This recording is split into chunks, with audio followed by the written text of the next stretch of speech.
Ibihe byiza ndagira ngo duhere kuri iyi nkuru iri gukomeza kugenda izamuka mu bitangazamakuru bigiye bikomeye. Ushobora kuba wayibonye cyangwa ari ubwa mbere yumvishe, rwose ikaze muri iki kiganiro kugira ngo uze kumenya byinshi bigezweho, by'umwihariko kuri uyu mugabo Faustin Kayumba Nyamwasa. Nshaka ko tuganiraho. Biravuga ko ubuzima bw'uyu mugabo butameze neza cyane cyangwa se budahagaze neza cyane muri Afurika y'Epfo, nyuma yo kumara iminsi arwaye indwara y'umutima nk'uko bivugwa, nk'uko bigaragazwa na raporo zagiye zitangwa n'abaganga ndetse namwe mu makuru y'ibanga yagiye hanze. Bivuga ko uyu Faustin Kayumba Nyamwasa arembeye muri Afurika y'Epfo. Ibyo byose ndaje tubyinjiremo. Hari video mfite rwose ndi kureba hano rwose, ariko biragoye ko nayibashyiriraho kuko hari ibihano biremereye nabona cyangwa se byangiraho ingaruka zikomeye cyane. Ariko icyo nababwira cyo nuko byose ndaje tubisobanurire, turebe bimeze bite. Uyu mugabo Faustin Kayumba Nyamwasa uherutse kugira uruzinduko muri Repubulika Iharanira Demokarasi ya Kongo, ndetse banasinya amasezerano y'ubufatanye ndetse no kumuha ingabo zo kurwanya u Rwanda. Icyo ni kimwe nshaka ko tuza kwitsaho, ariko by'umwihariko tunareba ku buzima bw'uyu mugabo, tunareba n'ibikorwa bye. Hari abatamuzi by'umwihariko biganjemo urubyiruko. Ibyo byose nabyo turagerageza kumusobanura kuva ku mavuko ye kugeza uyu munsi, turebe se ni muntu ki, bimeze bite. Ndagira ngo tubinyuremo twihuta nk'umunota umwe. Uyu mugabo yavutse 1962, avukira mu Rwanda, akurira muri Uganda. 1990 yinjiye mu ngabo za RPF kugeza 1994 ubwo zahagarikaga jenoside yakorerwaga abatutsi 1994 nk'uko twabivuze. 1998 kugeza 2002 yari umugaba mukuru w'ingabo, yahise ayobora izo ngabo. Ubwo yagize uruhare rukomeye cyane kandi mu ntambara zo muri aka karere, by'umwihariko intambara ya Kongo ndetse no muri Uganda. Ni umwe mu bagize uruhare mu ntambara ziri muri aka karere nk'uko bigaragara. 2009 yaje guhungira muri Afurika y'Epfo, ndetse kugeza magingo yabivuga ko ari hatuye n'ubundi. Yahungiye muri Afurika y'Epfo nyuma yo kutavuga rumwe n'ubutegetsi, nyuma yo kugaragaza bimwe bitagenda mu Rwanda, akanenga ubutegetsi buriho bwa nyakubahwa perezida wa Repubulika y'u Rwanda Paul Kagame. Ubuhungiro abuhabwa na Afurika y'Epfo ndetse anahindura ubwenegihugu, ahinduka umunyafurika y'Epfo. Ariko n'ubundi ibikorwa bye bikomeza kugaragaza ko ari umwe mu batavuga rumwe n'ubutegetsi bw'u Rwanda. Ahindura ubwenegihugu kugira ngo abone uko abona uburinzi bukomeye cyane. 2010 yagabweho igitero gikomeye cyane, ndetse aranakomereka nk'uko bigaragazwa na raporo zagiye zitangwa. Ashinga ishyaka rya RNC, naryo murarizi ni rimwe mu mashyaka atavuga rumwe n'ubutegetsi bw'u Rwanda, ndetse ni umwe mu bashinze ngo ni itsinda ry'ingabo cyangwa se icyo twakwita inyeshyamba, kuko ntago ari ingabo z'igihugu cyangwa se umuryango runaka.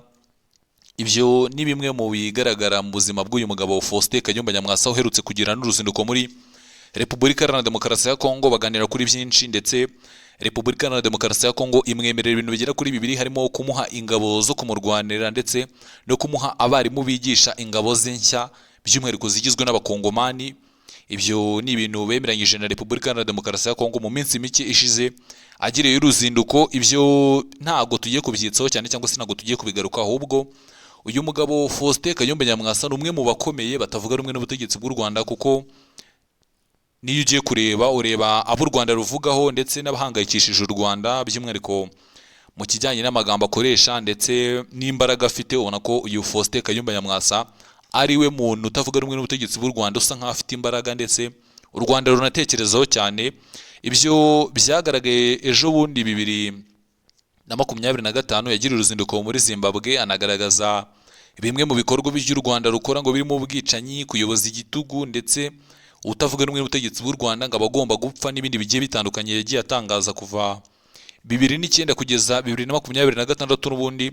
Ariko amakuru aturuka muri Afurika y'Epfo bivuga ko uyu mugabo Faustin Kayumba Nyamwasa nyuma y'igihe kirekire arwaye indwara y'umutima ngo ishobora kuba yageze aho imuzahaza, akaba ari mu bitaro mu murwa mukuru Cape Town nk'uko bivugwa n'ibitangazamakuru bikomeye cyane muri Afurika y'Epfo. Ibyo byose ni ibintu biri gukomeza kugenda bizamuka mu bitangazamakuru bikomeye, by'umwihariko muri Afurika y'Iburasirazuba. Nabonye ibitangazamakuru byo muri Kenya byanditse kuri iyi nkuru, ibitangazamakuru byo muri Uganda nabyo byandika kuri iyi nkuru, ndetse no muri Repubulika Iharanira Demokarasi ya Kongo niho hambere nashakaga kuba nareba ko iyi nkuru bayandika nk'umwe mu bafatanyabikorwa wabo. Nawe rwose nabonye iyi nkuru bayanditse, bavuga ko ubuzima bwe budahagaze neza cyane nk'uko bigaragazwa n'ibitangazamakuru bigiye bikomeye.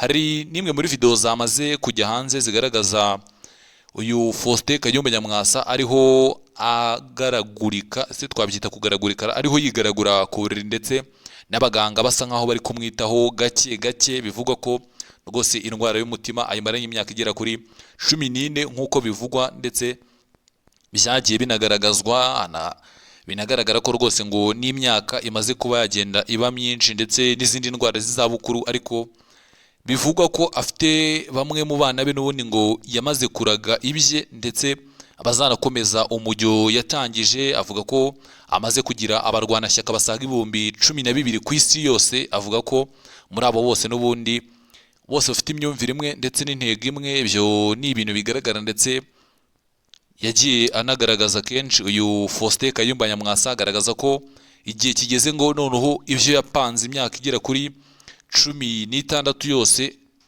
abe yabishyira mu bikorwa rwose, kuko bigaragara ko mu gihe byarenga uyu mwaka cyangwa se undi ngo bigoranye ko iyo gahunda yigeraho, n'undi imyaka iri kumujyana, ndetse birangira yiyambaje Repubulika Iharanira Demokarasi ya Kongo nk'umwe mu batavuga rumwe n'ubutegetsi bw'u Rwanda. Ubwo yarebye ibihugu bitavuga rumwe n'ubutegetsi bw'u Rwanda ndetse binaruturiye, agira amahirwe asanga Repubulika Iharanira Demokarasi ya Kongo ntago ivuga rumwe n'ubutegetsi bw'u Rwanda, ndetse nayo yagiye yigamba kugaba ibitero ku Rwanda.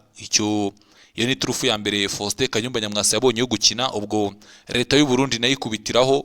Ibyo ni ibihugu bizengurutse u Rwanda, ndetse anagaragaza ko yiteguye gutanga icyo ari cyo cyose ndetse no kwigisha Repubulika Iharanira Demokarasi ya Kongo amayeri y'ingabo z'u Rwanda n'ibindi bigiye bitandukanye, nk'umwe mu babibayemo ndetse banabizi. Anagaragaza uburyo u Rwanda ari igihugu ngo cyafatwa mu minota igera kuri 5 gusa, ndetse anavuga ko ubwe rwose ngo uretse impuhwe agirira abanyarwanda n'ubundi ngo ubutegetsi bwo kubukuraho byasaba